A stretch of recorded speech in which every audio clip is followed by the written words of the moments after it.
आणि देवेंद्र फडणवीस यांनी अजित पवार यांना श्रद्धांजली वाहिली। दादा तुम्ही वेळ चुकवली असा लेख लिहित फडणवीसांनी आपल्या मनातली कालवाकालव मांडली। काय म्हटले देवेंद्र फडणवीसांनी, काय लिहिले त्यांनी आपल्या लेखामध्ये?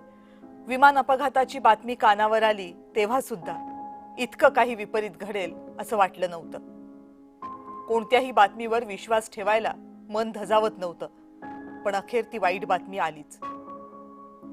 माझा जवळचा दमदार आणि दिलदार मित्र मी गमावला। ही पोकळी कधीही न भरून निघणारी आहे, कधीच विस्मरणात जाणार नाही असा धक्का देणारा हा प्रसंग आहे। आमच्या दोघांचाही वाढदिवस एकच, पण वयात अंतर 11 वर्षांचं।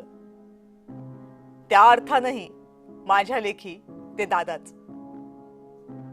दादांकडून शिकण्यासारखं काय नव्हतं? वक्तशीरपणा, शिस्त, कुणी नाराज झालं तरी चालेल, पण रोखठोक बोलायचं आणि रोखठोक वागायचं। एकतर हो म्हणायचं किंवा नाही म्हणायचं। राजकारणात तसा हा गुण जगणं फार कठीण असतं,